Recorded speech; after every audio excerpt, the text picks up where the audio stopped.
Kalau enggak kita lempengkan aja, gaji bersih itu kira-kira 1,5 juta lah. Sebenarnya gaji 1,5 ini itu kan sudah bersih nih kalau di Emos. Mereka kasbon biasanya paling besar kita kasih itu 500.000 lah, itu paling besar. Kita habiskan 750 untuk operasional kita 1 bulan. Kita simpan 750. Hari raya ketemu hari raya, pegang duit bisa hampir 10 juta. Loh, jadi harusnya pendapatannya berapa dong kalau seperti ini nggak cukup? Jadi ternyata masalahnya itu kenapa mereka itu pengeluaran untuk kebutuhan rokok dan kopi dan snack es itu bisa sampai over. Masalahnya itu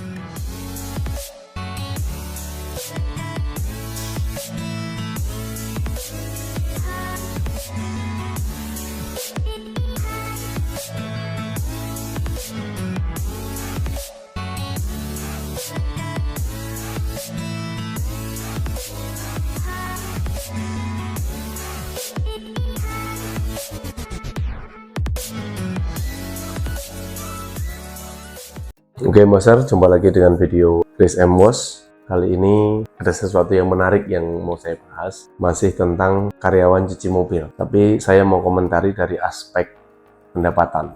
Tapi dalam hal ini mungkin ada juga kita sebagai pelaku usaha cuci mobil, pengelola usaha cuci mobil yang tidak mau tahu dan tidak memikirkan hal-hal secara mendalam tentang aspek ini. Ini coba saya mau angkat supaya kita sama-sama tahu dan mengerti nanti, supaya ada informasi yang bisa diambil lah dari sisi positifnya. Saya yakin ada sisi positifnya ini, supaya nanti kita bisa menyikapi jika ada dampak yang negatif terjadi di usaha cuci mobil kita.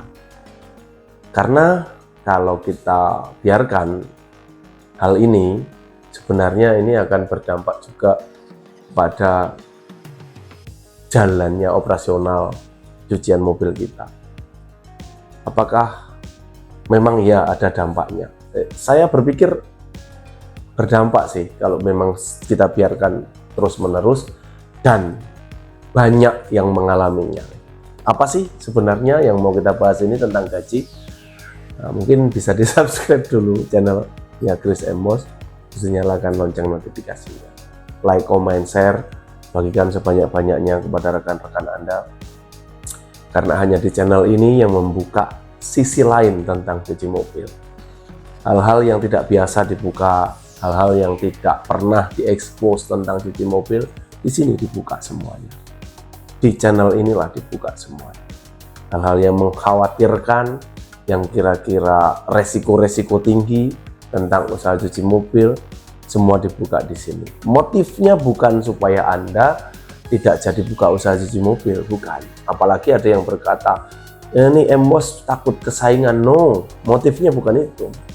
Jadi nggak ada urusannya dengan saing-saingan, nggak ada urusannya dengan Anda tidak jadi buka. Tidak. Bahkan saya mendorong ketika kita sudah buka usaha cuci mobil, kita harus benar-benar jadi orang pengusaha cuci mobil yang sukses. Jangan hanya punya satu cabang. Kalau bisa setiap daerah, setiap provinsi, bahkan setiap kabupaten kota itu ada cabang Anda. Itu baru jos. Begitu maksud saya. Nah, terus kenapa ini dibuka? Bukankah ini akan menakut-nakuti? Tidak. Dari kacamata yang lain dong melihatnya. Kalau kita melihat dari kacamata yang lain, oh ternyata itu nanti ada ini loh di cuci mobil itu. Nah, ketika kita sudah tahu, oh nanti antisipasinya tuh ini gitu. Kira-kira seperti itu loh yang saya mau bagikan itu. Jadi ketika kita sudah bisa mengantisipasi, ada jalan keluarnya itu. Masalahnya itu kan ada jalan keluarnya. Saya sudah pernah lihat channelnya Mas Chris. Wah gitu dong. Ini maksud saya. Jadi Anda bukan hanya disuguhin hal-hal nanti profitnya sekian ratus juta Pak per bulan. Pokoknya Bapak nanti modalnya sekian itu, kalau bukanya sesuai dengan layout konsep yang saya kasih ke Bapak, ini pasti profitnya 600 juta per bulan misalnya. Net profitnya 230 juta per bulan. Ya nggak salah. Kalau ekspektasi kita, harapan kita sih omset ya setinggi-tingginya kan begitu. Tapi apakah realitanya nanti begitu? Nah, makanya Anda lihat aja channel-channel ini. Nanti Anda akan temukan fakta-fakta car wash yang tidak pernah dibuka oleh orang lain. Di sini kita buka semua. Terus apa ya bahasanya? Validasinya seperti apa sih? M-Wash ini kok berani buka fakta-fakta car wash yang ada? Apakah itu benar-benar valid? Apakah itu benar-benar terjadi di dunia car wash? Saya nggak perlu meyakinkan teman-teman di luar bahwa harus percaya dengan apa yang ada di cuci mobil. Enggak. Percaya, monggo, nggak percaya juga nggak apa-apa. Ini hanya cuma untuk membagikan informasi aja, Pak. Gitu. Nanti kalau mungkin Anda temui sama persis dengan apa yang saya ceritakan, Anda baru ingat itu kira-kira seperti itu. Tapi ayolah kita bahas ini masalah karyawan tentang gaji.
Oke teman-teman, jadi kira-kira seminggu yang lalu lah saya menemukan ini, kemudian saya analisa kenapa sih gaji anak-anak cucian mobil ini kok masih aja kurang, istilahnya nggak cukup begitu loh. Ini gaji ya, gajinya kita bikin Kalau enggak kita lempengkan aja, gaji bersih itu kira-kira 1,5 juta lah. Dia dapat gaji bersih 1,5 juta. Itu ada kurang, ada lebih juga. Ada kadang lebih dari 1,5 juta, kadang kurang dari 1,5 juta. Makanya kita bikin 1,5 juta bersih lah, gaji cuci mobil. Anak-anak kru cuci mobil, bukan salon mobil, bukan driver. Kalau driver jelas lebih, kalau supervisor jelas lebih, kalau teknisi jelas lebih gitu. Jadi kru aja lah, kita anggap kru aja. Sebenarnya gaji 1,5 ini itu kan sudah bersih nih kalau di Embos. Sudah dapat makan, pagi sarapan, siang makan siang, malam makan malam. Baju kita laundry, kita cuci bersih semuanya, termasuk baju pribadi. Mohon maaf, cuman pakaian dalam aja yang kita tidak bercuci. Jadi kita cuci bajunya semua. Terus apalagi kira-kira? Uang tips ada. Mereka dapat biasanya uang tips itu kalau kondisi outlet yang sudah normal itu mereka bisa dapatkan 15-20 ribu per hari. Kalau untuk kebutuhan, mohon maaf, ada yang ngerokok, terus apalagi pulsa tidak pernah beli, pulsa kuota itu tidak pernah beli ya, karena di internet ada di setiap cabang ya. Begitu kira-kira. Nah, terus kenapa masalahnya kok didapati? Saya mendapati, walaupun tidak semua seperti ini, tapi gaji mereka itu selalu kurang. Kenapa saya bisa katakan kurang? Seperti ini contoh kasusnya. Di masing-masing outlet itu biasanya di depannya itu ada warung gitu. Warung untuk mensuplai mereka untuk rokok mereka lah. Kebutuhan-kebutuhan seperti itulah, kopi, rokok gitu.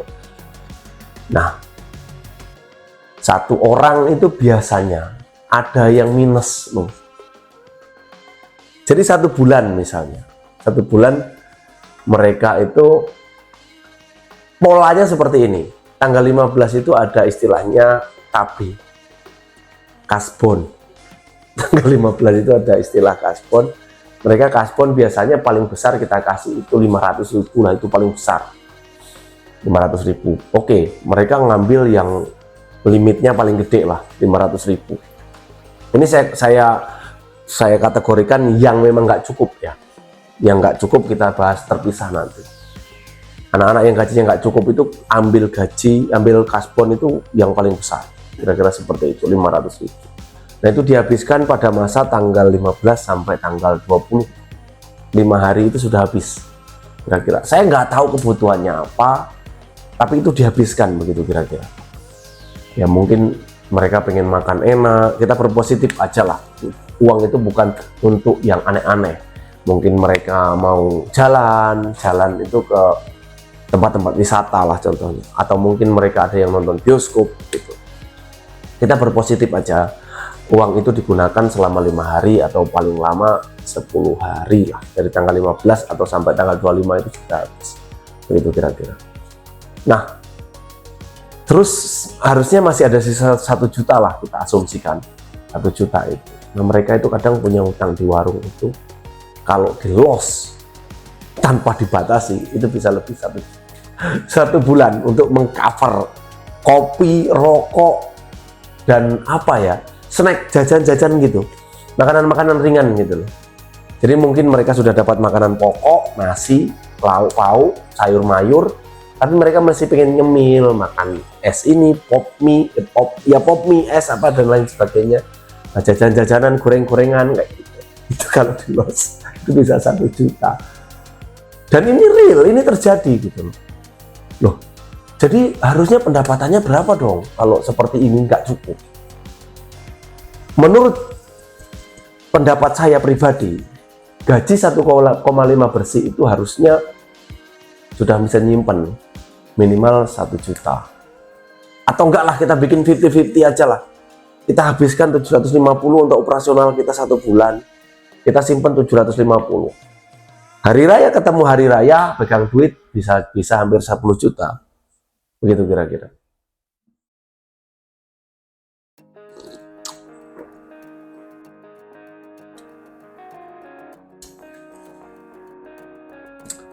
Jadi ternyata masalahnya itu kenapa mereka itu pengeluaran untuk kebutuhan rokok dan kopi dan snack es itu bisa sampai over.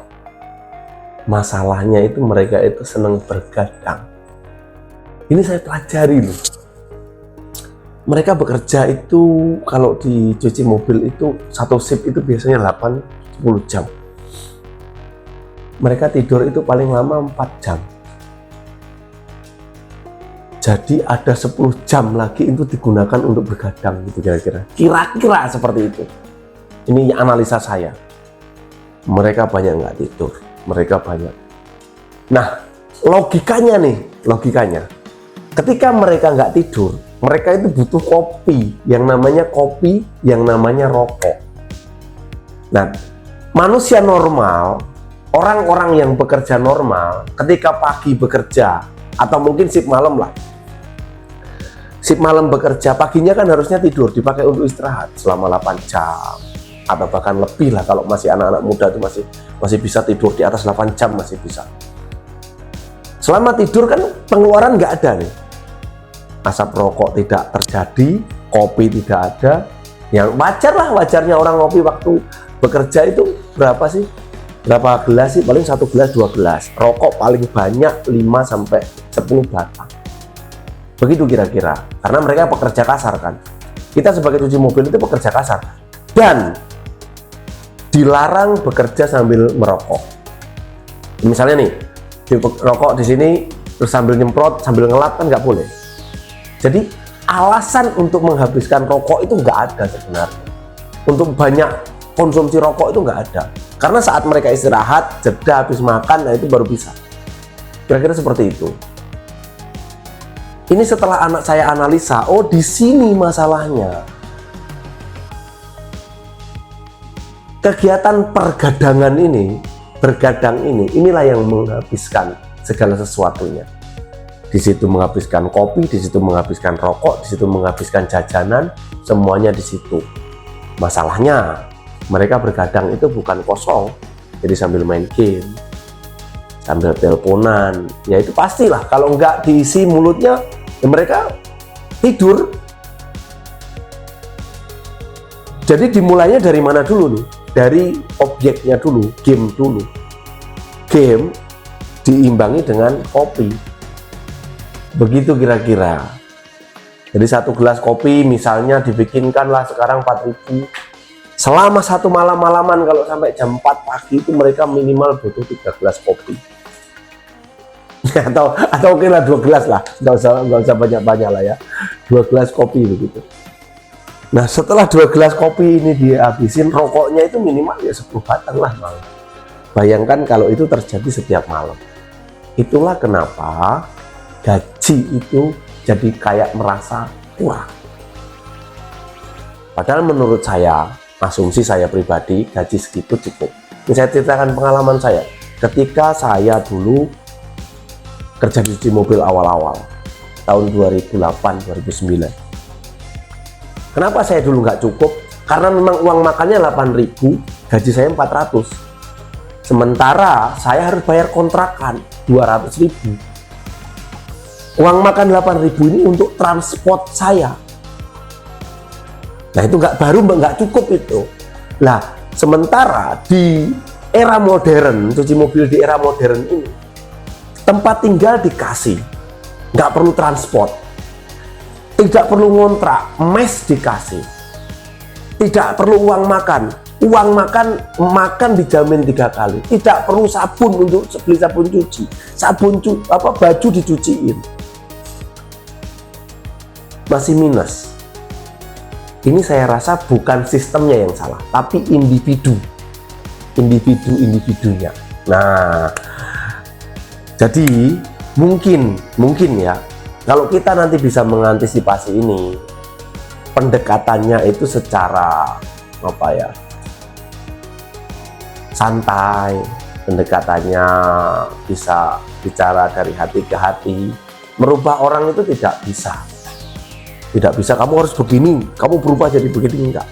Jadi kita benar-benar harus perhatikan Memperhatikan itu bukan kok ditambahin gajinya supaya nanti dia enggak. Jadi bagaimana caranya supaya dia itu enggak berbuat seperti itu, enggak dihabiskan energinya untuk bergadang. Nah itu nanti mungkin cara-cara seperti itu mungkin bisa dilakukan. Karena saya temukan ini, saya analisanya ini saya temukan supaya kita nanti bisa memikirkan solusinya gitu loh. Nah solusi itu masing-masing lah ya, masing-masing kan permasalahannya sudah ketemu. Nanti kita tinggal pikirkan solusinya seperti apa. Ada anak memang yang memprovokasi nih, salah contohnya memprovokasi bikin begadang. Dan mungkin itu juga yang kita panggil, jangan begadang. Saya nggak bisa nggak begadang Pak, saya harus begadang. Ya udah, jangan ngajak-ngajak teman, begadanglah sendiri. Tapi jangan ngajak-ngajak teman. Tapi awas kalau sampai berdampak pada kerja. Atau mungkin kita punya berpikir seperti ini sih, cuek gitu sama anak buah. Jadi pikiran kita nggak usah ngurusi pribadi orang lah. Yang penting kalau dia mau kerja. Yang penting urusan kerja. Kalau begadang itu urusan pribadi masing-masing.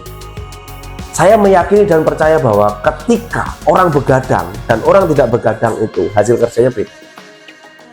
Kita ini bekerja, apa yang diambil dari diri kita? Tenaga. Orang cuci mobil itu yang diambil bukan pikirannya, tapi tenaganya. Bayangkan kalau kita 10 jam nggak tidur, pagi-pagi langsung kerja. Mungkin masih kuat lah, fisiknya masih muda, masih kuat. Oke, masih kuat. Tapi namanya manusia normal, biasanya konsentrasi hilang. Dampaknya apa nanti? Karpet mobil A dimasukkan ke mobil B. Karpet mobil B dimasukkan ke mobil C. Itu biasa terjadi, begitu kira-kira. Jadi solusinya seperti apa? Yaitu saya kasih skill-skill dikit solusinya. Oh, berarti di Embos karena solusi seperti itu sudah nggak ada dong? Banyak. Di Embos masih banyak kasus ini terjadi. Dan ya kita punya pendekatan masing-masing ya. Begitu kira-kira.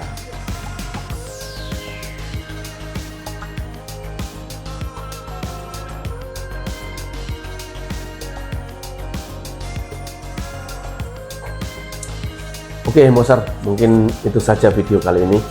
Saya rasa cukup saya bagikan melalui video ini. Jadi mungkin bisa membantu, mungkin ada informasi atau poin yang mau diambil dari video ini. Saya sampaikan terima kasih kepada teman-teman semua yang sudah memberi perhatian untuk nonton video ini. Jangan lupa sekali lagi dukung terus channel ini untuk terus membagikan tentang usaha-usaha cuci mobil di Indonesia.